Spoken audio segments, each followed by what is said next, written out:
graduation day, in your bachelor apartment, we toast to your next adventure. You cook perfect ossobuco from your textbook, spoon tender, bursting with red wine. You torch a creme brulee, and I can see in the light of the Bic that you are ready to devour the world whole. You're 20, the first time we hug goodbye at a bus stop. India spoils you with spice and scars. In Hanoi, a cobra's heart beats naked on your tongue. In Nepal, you collect recipes and bunions. In Chile, you swallow your first real heartbreak. You come home broke and full of stories. I soothe your battered spirit, but it's not long before you're hungry again. We hug goodbye at a bus stop. You run north, chew the midnight sun, forage the tundra for belonging. You edge towards life as a nomad, scramble to make ends meet, cut your teeth in kitchens all over the world. Every time we're together, we feast as you render rich tales. The time you ate polar bear, the time you ate bull penis, the time you ate dancing shrimp. We hug goodbye at a bus stop and you whisk off to some other land. In Chiang Mai, we hug goodbye at a bus stop. There's a pit in my stomach that wonders if I'll ever see you again.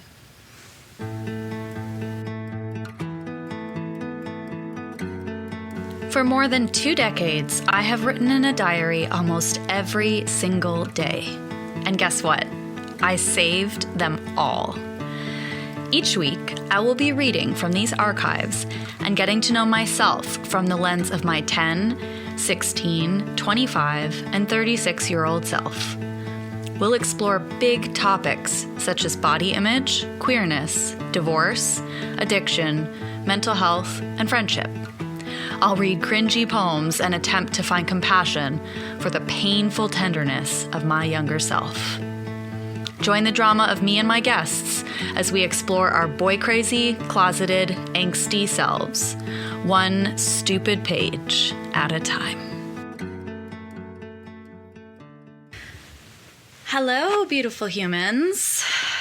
I am switching things up today. If you've been listening along to the podcast, thank you so much to everyone who's been listening.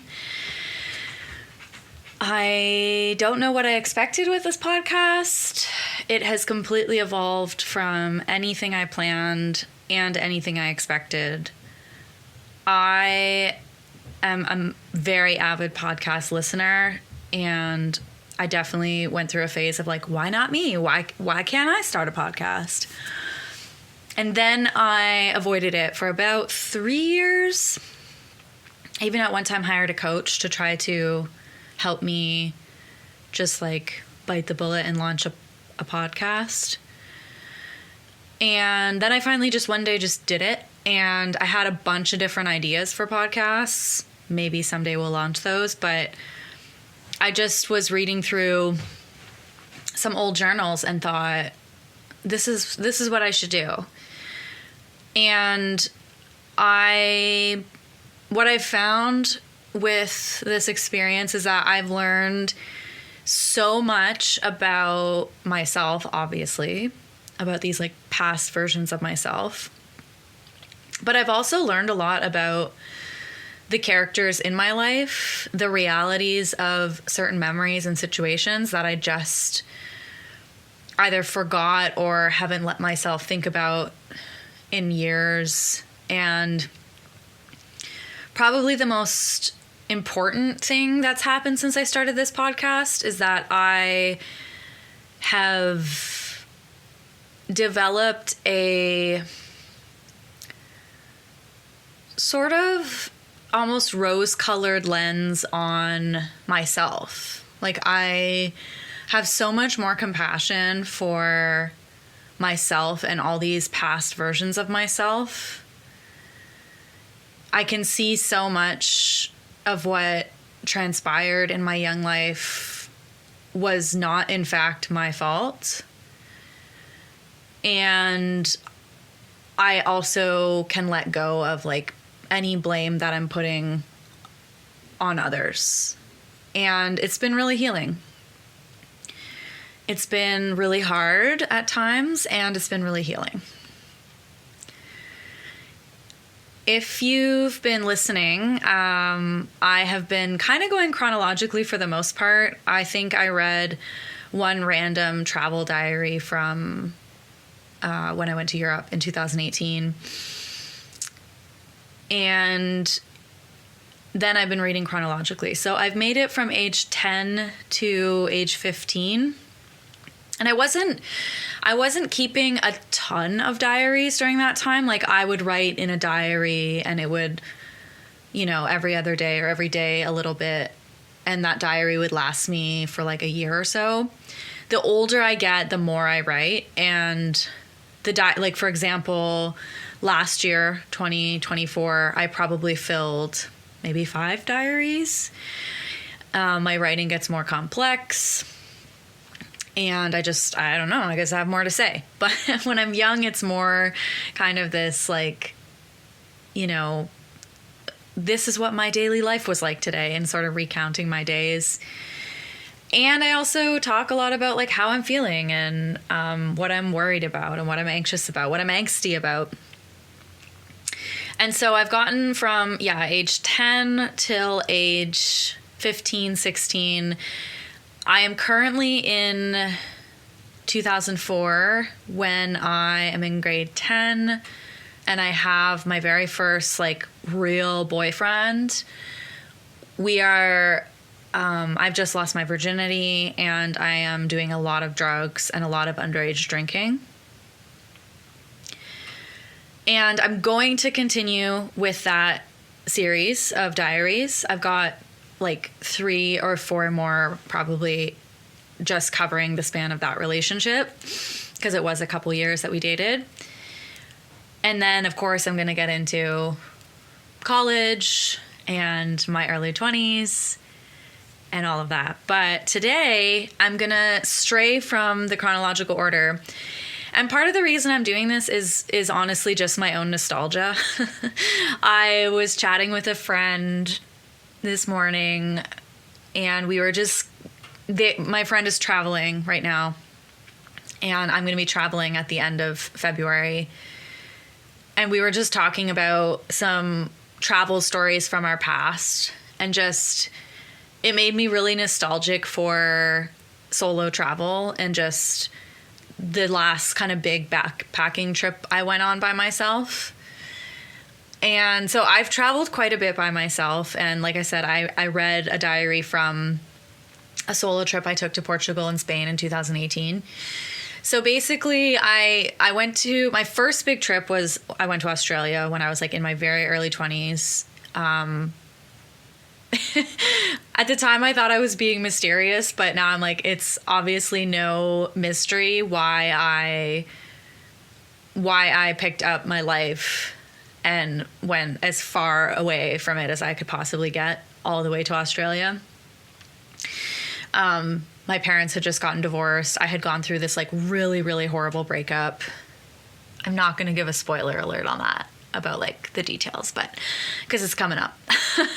But yeah, I was a wreck, and I went to Australia for like 5 months, and that was my first big trip. And then I sort of, I guess, like settled down, so to speak. I did a little bit of traveling with my ex, Central America. We went to Europe a couple times, but it wasn't until that relationship was over in 2017, which again is the subject of my memoir that came out in 2020, Salt and Sour. You can buy it anywhere you get books if you're interested, but this podcast is not about that. I wouldn't be a very good entrepreneur if I didn't, talk my book up a little bit. But anyhow, so then I started solo traveling a lot after that. And in 2018, I took 2 big trips. I went to Europe, and then I went to Thailand. And then I also went to the east coast of Canada. I went to Ireland.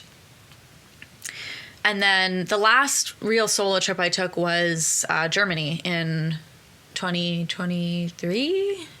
2023. Had to think about that one. But anyhow, I'm gonna read from my trip to Thailand, because that's the trip that my girlfriend and I were like discussing this morning that made me feel really nostalgic. And we were kind of talking at it from a lens of like, remember how crazy we were when we were young? And then I was thinking, when I was in Thailand, I wasn't that young. Like, I was 30. I had just turned 30 like a couple months before, or I think the month before I left. Or no, that's not true. I turned 31. Okay, so I turned 31 in February. I left for Thailand in March. So I wasn't that young. I mean, of course, that's all how you look at it. But I just think back to like some of the antics I got up to and like the experiences that I had in Thailand. And I don't know. That's what I wanted to share about today. So today's episode is hopefully going to be funny and lighthearted and nostalgic and all the things. And I'm excited. I'm excited to share with you. So buckle up and let's get into it.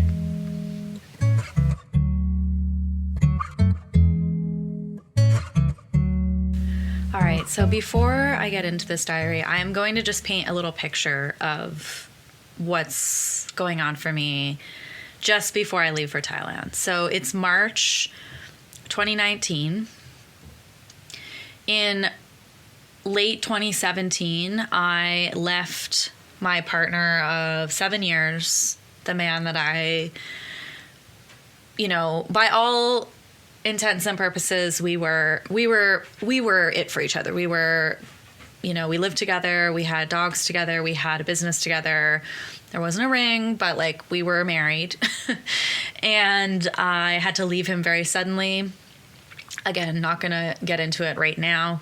I wrote a book about it and I'm kind of done talking about it, but I was in a really challenging place in my life. I had, over the course of that like year and a half between leaving him and going to Thailand, I had filed for bankruptcy, moved out of the home that we shared, closed a restaurant, moved back home with my dad, then moved into this apartment, my first time ever living by myself, had started dating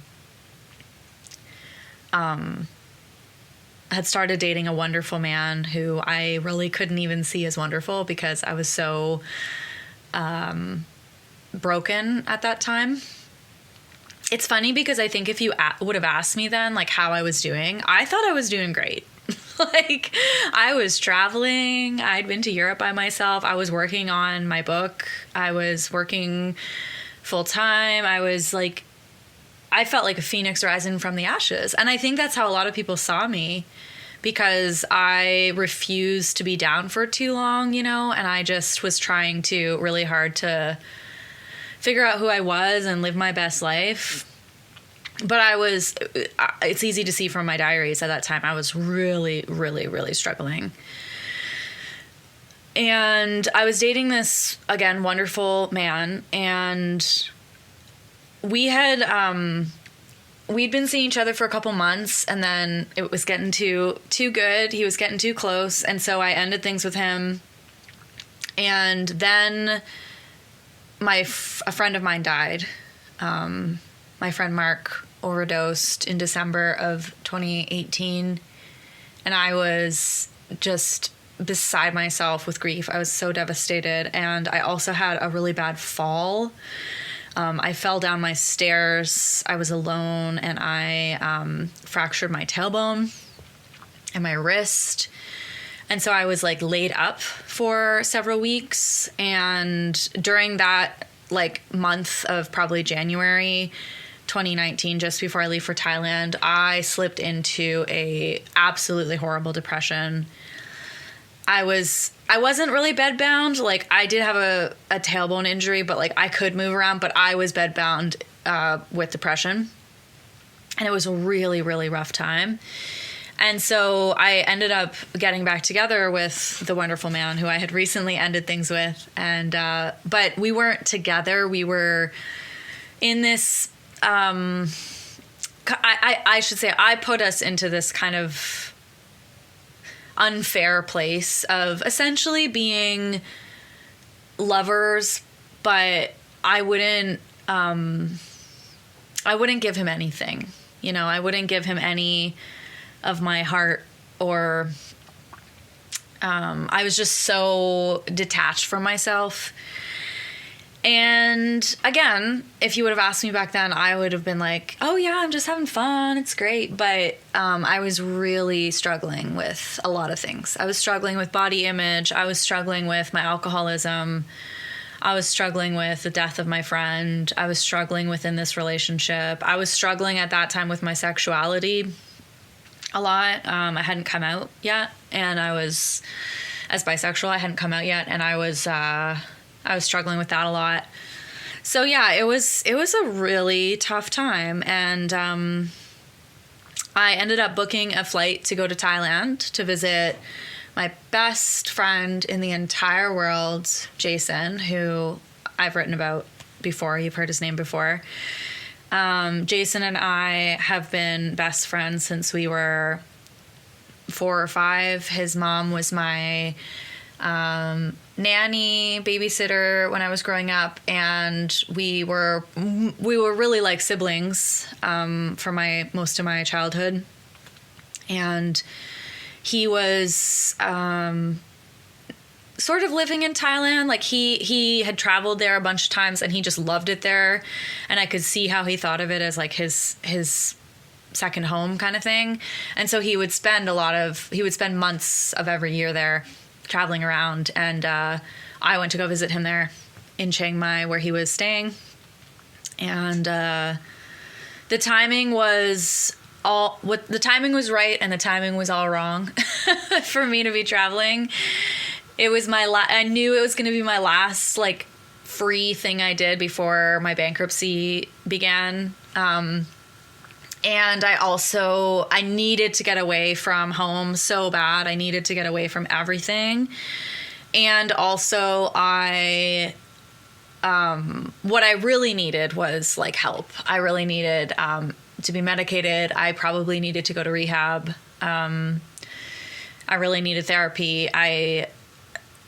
And you know what? Like I think traveling, especially solo traveling, is one of the absolute best endeavors that any of us can ever have. It can be so incredibly, it can just be so incredible. It can be so healing. It's if you want to supercharge your healing and self-discovery, just go book a trip somewhere by yourself. That's my opinion. So in some ways,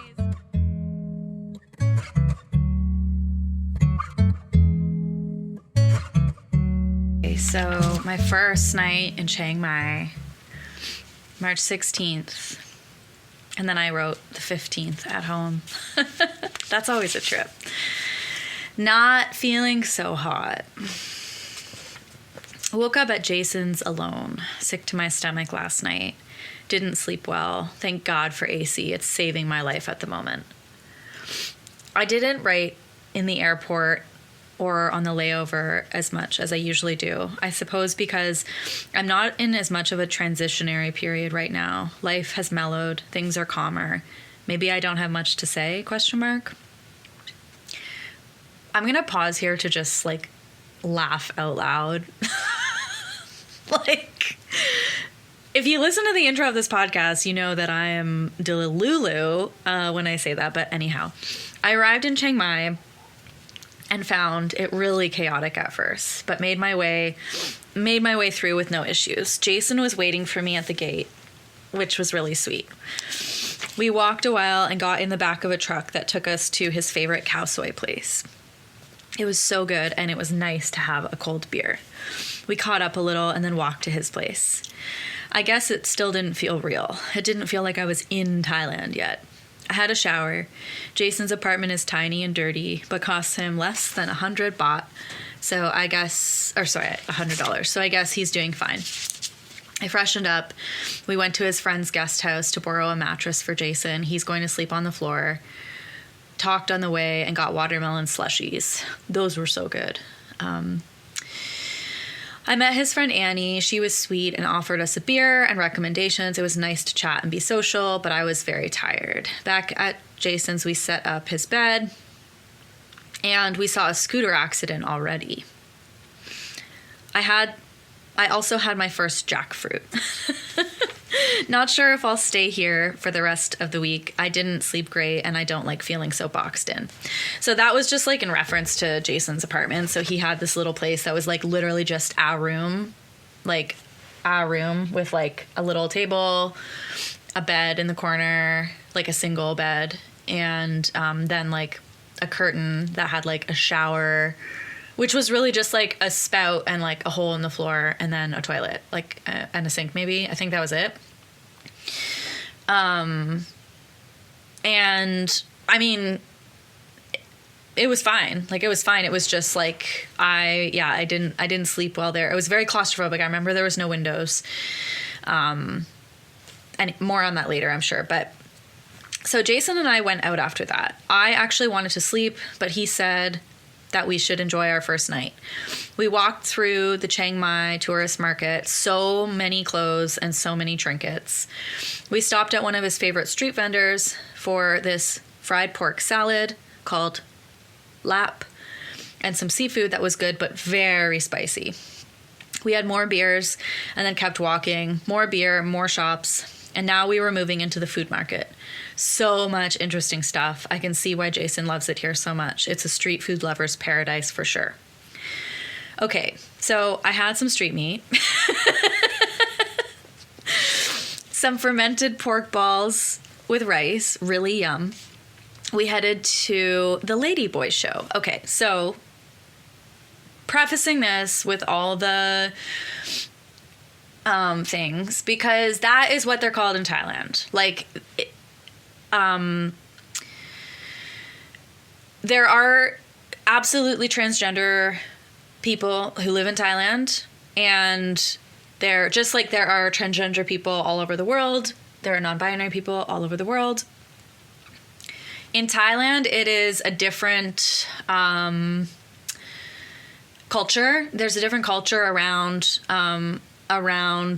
what they call ladyboys, and I didn't love it. Like, it wasn't my favorite experience that I had in Thailand. It was something that Jason wanted to show me because culturally it is like such a big event there. I wouldn't go again. I didn't feel like it was like the most respectful or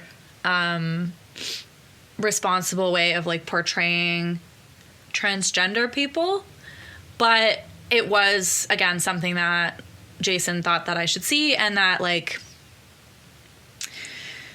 yeah, I have mixed feelings about it, but I went when I was in Thailand. So I said that was an experience. They were tasteful and talented. Jason and I had front row seats, but then we moved so that he could meet up with one of his friends. She was nice-ish, but left shortly after. She was nice-ish, but left shortly after. Jason and her kissed quickly. Anyways, we left the show after 3 beers or so, and I was feeling pretty tipsy. And then we went to this place called Midnight Chicken, and I had way too much fried food and sticky rice. We took a truck cab thing home, but Jason informed me that he was just dropping me off and went out again. I was too tired at this point, and I guess, frankly, I'm glad I had the place to myself to try to sleep. Lots of tummy issues and meat sweats. That's so gross. I woke up a few times, I guess, feeling slightly abandoned. I understand, though, I guess. I know Jason appreciates that I'm here. He texted me from the bar saying, "Thanks so much for coming to Thailand." He introduces me as his best friend, so there's no need for me to feel unloved that he left. So yeah, I think I'm struggling with the fact that it's like my first night in Thailand, and Jason, instead of like staying with me, is like out with a girl. And I didn't get like super good vibes from that girl because she came to the bar and like then left right away. Anyways, more on this later, but I woke up panicking though. My mind went to, what if I can't get out and I had to break a window? What if there was a fire? What if someone broke in and hurt me? I clutched my pyrite stone for dear life and calmed myself down. I texted W, and I told him that it's been a long time since I missed someone this much. I woke up a few times in the night and was a fairly restless sleep between sweating and tummy problems. Was up around 6 for good. I had a cold shower and then finally heard from Jason. He'll be home soon, but not sure what we're going to do today. I really don't feel great. I'm considering if a hostel is going to be better for me. Also considering that 4.5 weeks is totally enough time here because I miss the comforts of home already and I miss W. I will say that this is something that happens to me often when I travel. Often in the first couple days of being away from home, I start to get really homesick and I just want to go home, and then that subsides. But that's something that's definitely like common.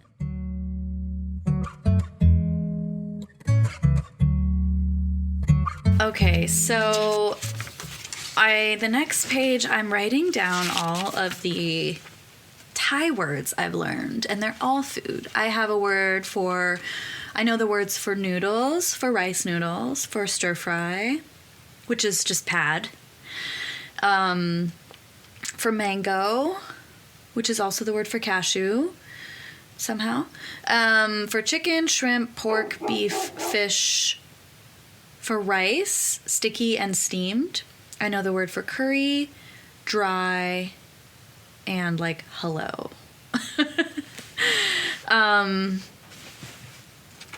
Yeah, I love that. I'm also write a little chart of it just says the word partner in the middle, and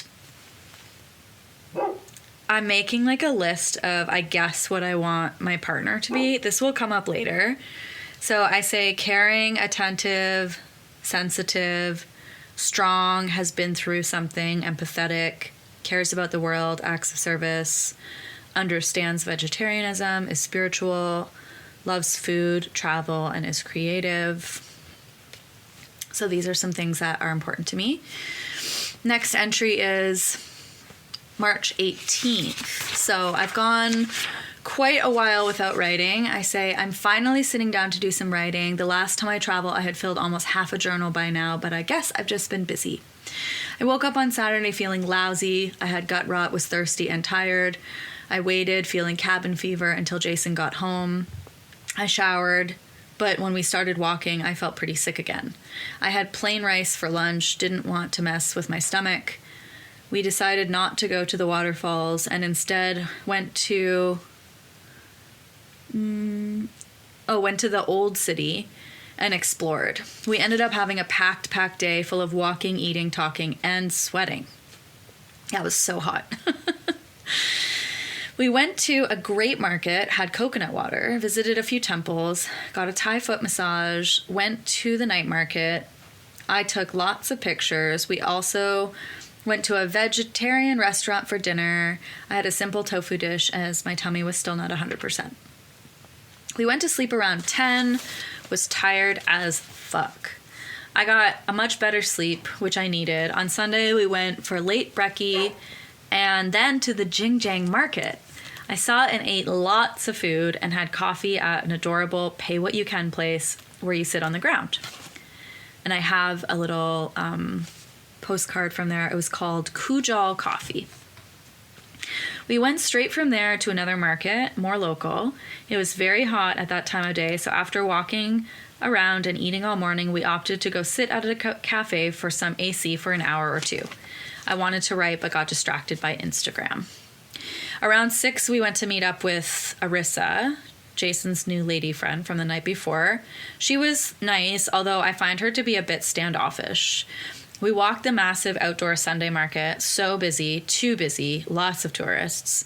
We had dinner together, and then it cooled down slightly, and we opted to go out for a Guinness because it was St. Patrick's Day, and we were near the only Irish pub in Chiang Mai.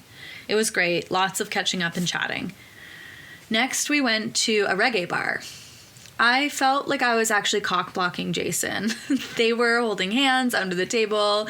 It was weird to see him being affectionate with someone else. I think of him I think of him as a sister brother. I think like a sister brother.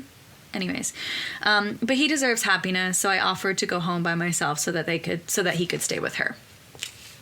Jason hasn't really changed much. He maybe seems lonelier, maybe. He still goes in and out of wanting to settle down and wanting to stay on the move. I'm surprised he is leaving Thailand so soon, going back to Prince Edward Island for the summer, and then he says Australia to work on a farm to make some quick money, and eventually back to Chiang Mai. He talks sometimes of having kids or getting married, having walls, but then I wonder if he will ever not want to have this nomadic lifestyle. It can be lonely. It can be lonely, I don't doubt, but I know he'll figure it out.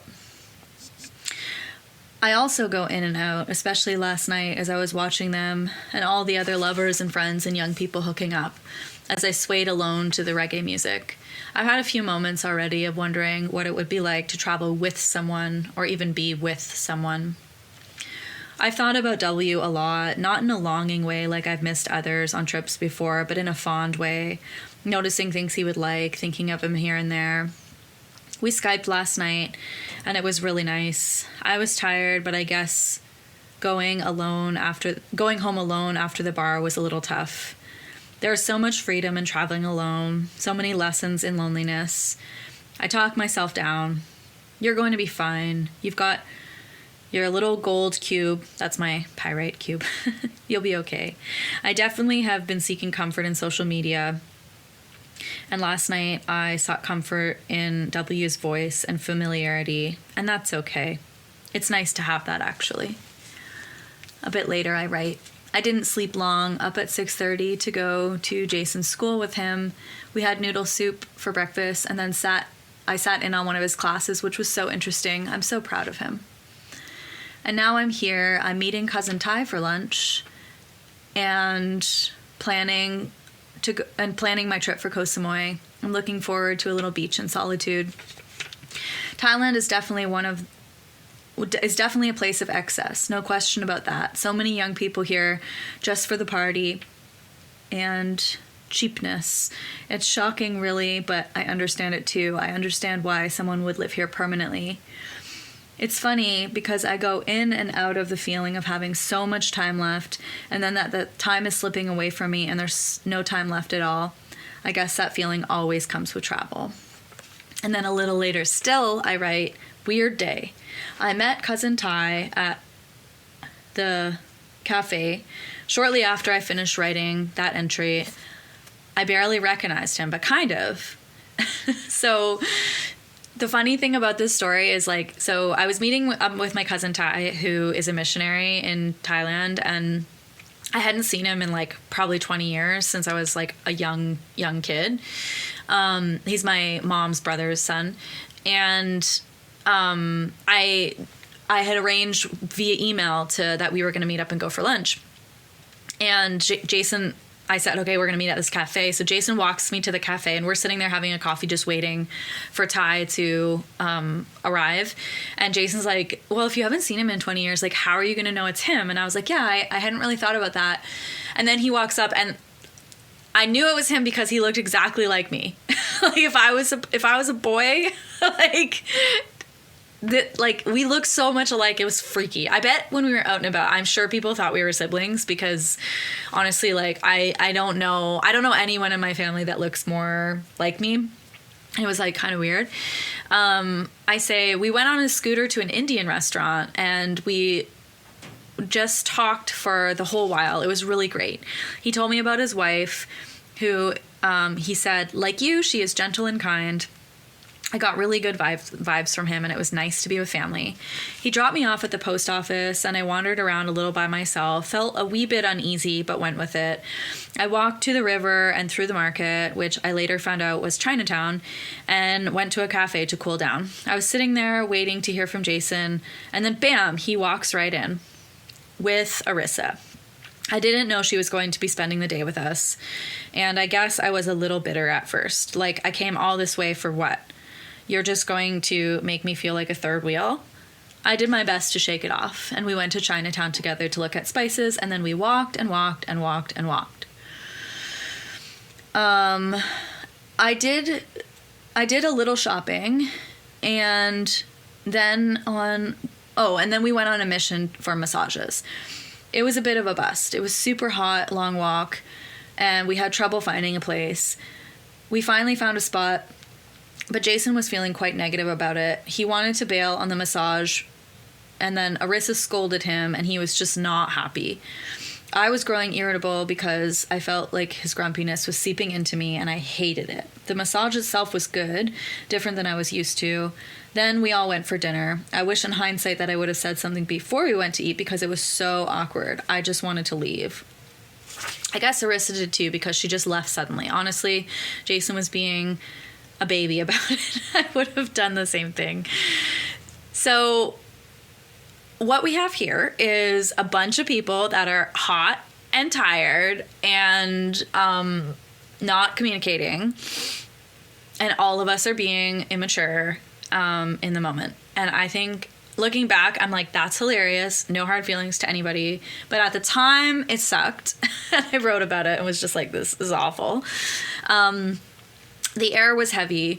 Jason perked up a bit after, but was distraught. I didn't push, but we did talk a little.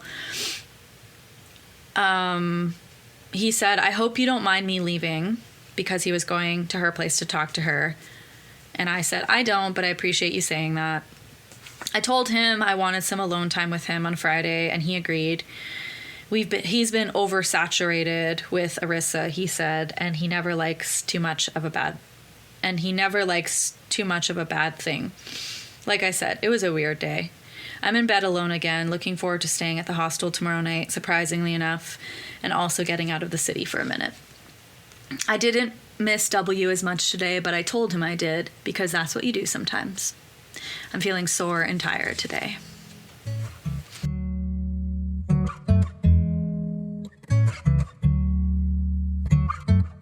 Okay, so the next couple of days are a little bit different. So instead of staying at Jason's place with him, I am staying at a little hostel, and it's mostly just to get some time by myself, and also, I'm growing kind of weary at his little dungeon of an apartment, and I kind of was like, I want to meet some other people too. Like, that's an aspect of traveling that I love. So I say, a good day, but busy. I'll admit, I'm tired. I got up at 5:30 after a pretty good sleep, showered and got ready, waiting for Jason. We walked through the market to get breakfast on our way: sticky rice, chicken, pineapple, eggs, pork skewers. Ate on the bus to the mountaintop. So we're going to the highest point in Thailand. I can't remember what it's called. I'm so sorry. And again, this is a moment that I think that he has planned for us, and then Arissa meets up with us, and I'm just trying to make the best of it. The bus ride was long but broken up with a stop to the 7-Eleven plus a walk to the highest point in Thailand. Then a big nature hike to the mountain Jason wanted to take me to, which was fun. It was very tiring. Good God, I am out of shape. The views were just lovely, and we took a lot of silly pics. I just got to the hostel. It's really nice, and so far it looks like I'm getting a private room for tonight. I had a little nerves when I just arrived. Those who will I meet, what will I see nerves, I guess. But then I vegged out, did some posting, changed into a dress. I look cute for the first time since arriving. The next day, I say, sitting in a cafe with Jason. He's planning his departure from Thailand. I'm a little tired today and not as lively as... I say he's a little tired today and not as lively as he's been, but it's been a long week for us both. We met at the hostel last night after taking a break After I took a break to shower and write, we went for dinner with Arissa to the street food place and got really good a pork and rice dish. It was so hot and we just chatted lots over dinner. It was actually a really nice time. Next, we split up with Arissa, and Jason and I got some beers and went across to the jazz bar. This was one of my favorite memories, actually. It was a really great night. We sat on the curb with our Leos and just talked until it got so late about everything. It's rare that I get that much out of him, but I always treasure the moments when I do, and we get to dive a little deeper. I'll skip the next part just because it feels private, but after that, we got up, had a few drinks, and listened to jazz. It was so fun. What a cool bar. I wish we had something like that at home. It was really good vibes, lots of laughs, and I felt a little buzzed. We walked back towards my hostel and got mango sticky rice, the best. We had a long hug, and I crashed right after getting home, which was great. I actually ended up Skyping with Genevieve for a bit.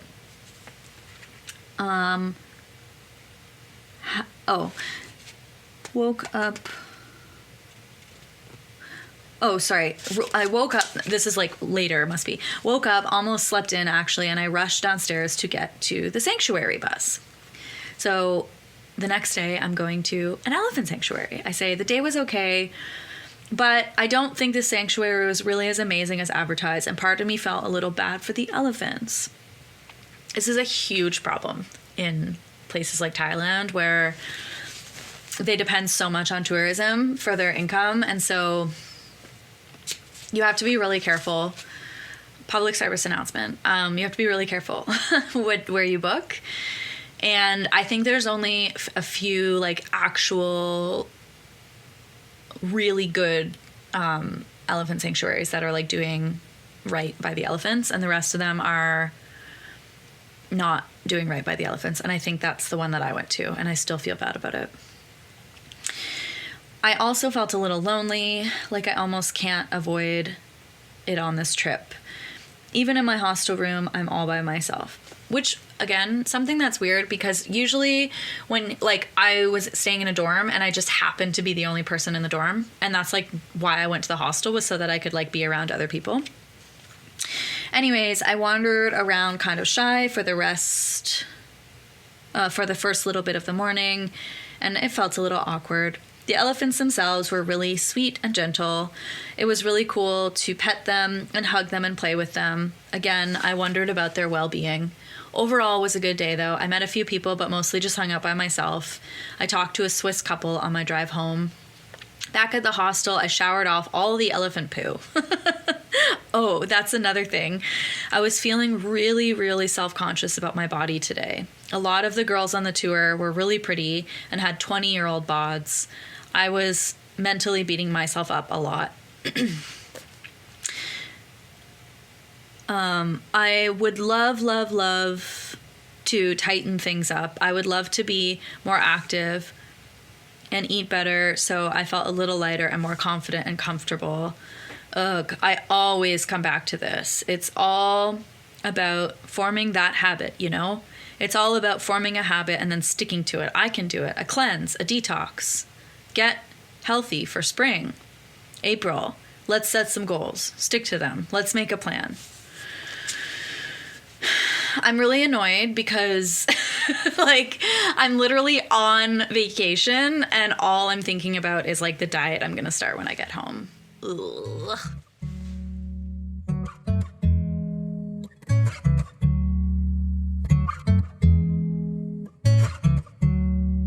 All right, so my time in Chiang Mai is coming to a close. I'm only there for a couple more days.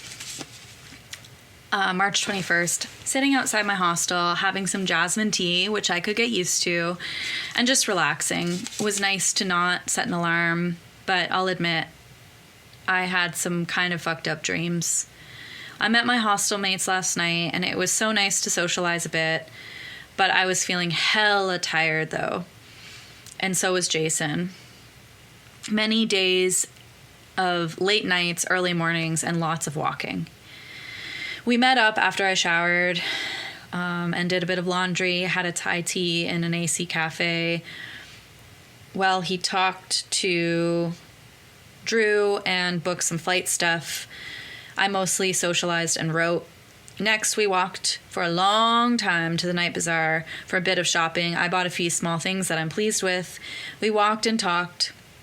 Well, Jason looked at suitcases and complained and planned and talked about his future plans. He's always planning, always a little unsettled. He's been pretty negative, but again, after our heart-to-heart the other night, I understand it a little more. He's bored. He's hunting. He's suffering. He's lonely. Negativity breeding from pain. It's all relative. We had a nice dinner together at a traditional northern Thai place, which was great. We sat on a big comfy couch and shared a bunch of food and chit-chatted. We were both tired and had quite the walk home. And then I said, all the cockroaches. Oh, yeah. This morning, I wrote this a bit later. This morning, I sexted with W. I do miss him and the comforts of him, and I wonder if things will be the same or different when I return. I also wonder if I'll miss him more when I'm alone soon in Koh Samui. This trip is almost half over. I can't believe it. I go through so many phases with W. Who knows where we'll end up? If this summer we might go to his cottage, if we might have sex on the beach like he always wanted, if I might be invited into his family more, if we might get healthy together, if I'll introduce him to Jason when he's home in May, if I'll introduce him to Genevieve or Dad, ... Okay, that ends the Chiang Mai portion of this journal. My next entry starts en route to Koh Samui.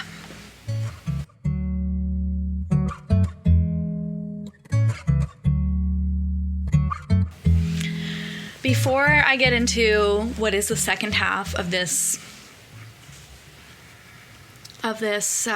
journal, I have shared quite a bit about one of the most important relationships that I have, which is with my best friend Jason. For those of you who know me or have been following me online for any amount of time, you probably know that shortly after this trip that I took to Thailand, Jason was in a really bad car accident in which he broke his neck and now lives as a quadriplegic in a wheelchair. This is by far not the most interesting fact about Jason.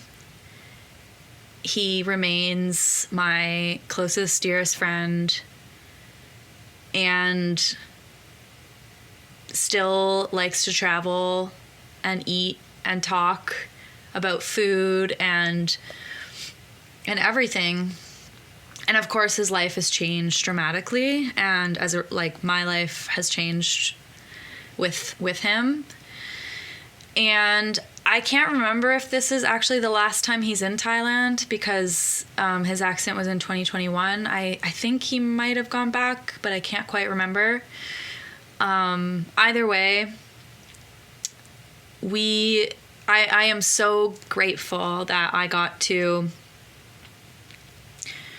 be with him in Thailand when he was still able to go to Thailand. Thailand is not a place I wouldn't describe as a very accessible place. A lot of places in the world just aren't. They're not. The world isn't built for people in wheelchairs, people who use wheelchairs, and some places are, and he will absolutely travel and experience the world, but I don't know if Thailand is one of those places, and it breaks my heart sometimes to think of like how much he loved it and how much he had to show me and how excited he was. And I also feel incredibly grateful that I had the opportunity to go there with him and experience so much with him before his accident. And yeah, I just wanted to share that because, like I said, I've shared a lot of details about him in this entry, and he's a huge part of my life. So just like my sister and my friend Katie and my now partner Shiva. I share a lot about all of them, and I do it with respect and reverence, and I hope a bit of grace. And I just, like I said, I just feel incredibly grateful to have had the opportunity to go to visit him in Thailand and to experience it from his eyes. I've written a bunch of poems about our time in Thailand, and I'm actually working on a whole collection about Jason and our relationship and about his accident and how our lives changed. It's also about his amazing partner, Adriana, who, unlike the girl from this journal, no shade. Oh. But unlike her, Adriana and I immediately accepted each other and just wanted to be a part of each other's lives. The thing that we share, that we'll always share, is deep love for Jason, and Adriana and I have become quite close. And so yeah, I have a book of poems that's about both of them and me, and there's a couple poems in there about Thailand, which I'm gonna read one now, and yeah, I really hope you like this poem. It's a goodie.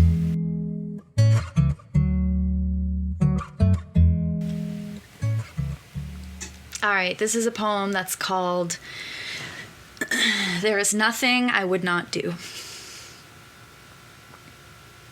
The sweetness of our bond summoned me here to Chiang Mai. A nomad for 10 years, you were finally home. You were in love, not with a girl, but with a city. The red-hot streets brimming with locals, crowded bowls, all color and spice, crispy midnight chicken, fatty pork belly, fresh lime and peanuts on everything, the chilies, the pork broth, the noodles. I came for you, my tour guide, my brother, but I stayed for the food.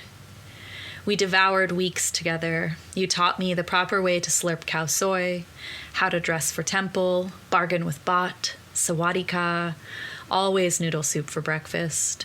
Indulged me with jackfruit, snakefruit, mango, dared me with duck beak, grasshopper, ant egg soup. There is nothing I would not do to see you smile. I'd flown across the world just to see you. Signs at the airport, no guns, no explosives, no drugs, and no durian. A fruit so funky and foul, one slice could smother an entire marketplace, its stench lingering in the air for days. And now there is nothing but a durian between us. The spiny sliver jiggles out of a bag, slippery with sweat and slime sap. Durian smog slaps my nostrils with rotten onion, sewage, skunk, vomit, pig shit. As you chew the noxious jelly, you reveal a secret. There is a 5% chance I won't experience this fruit as vile, but as perfect vanilla flan with toasted, honeyed almonds. Rich, floral, silk, magic. My belly's apprehension rattles louder than the motorbikes as you break a chunk free. I raise the stink fruit to my lips. There is nothing I would not do.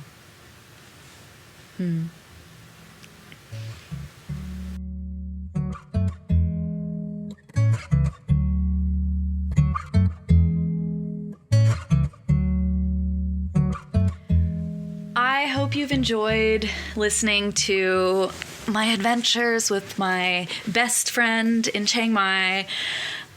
This journal took longer to get through than I thought, so I'm actually going to be splitting this into 2 episodes. I hope you'll listen to the follow-up episode where I go for a couple weeks to Koh Samui. Spoiler alert, I end up on the quiet side of a quiet island at a quiet time of year, and I am all by myself. My Airbnb hosts leave the day after I arrive, so I'm literally by myself with no humans in sight for a couple of days, and I almost die of dehydration. I get the second worst sunburn I've had in my life. I get bit by a spider. I jump on a scooter with a complete stranger. I have a very spiritual moment in the ocean that leads me to ending my relationship with W. And then I fall in love in Bangkok, in the airport on my way home. So all that's coming up in the next episode. Koh Samui was one of the best experiences of my life, and also what a trip. So I'll have more poetry for you next time, and just very, very excited to get into the second half of this episode. Thanks so much for listening, and I'll see you again real soon. Bye.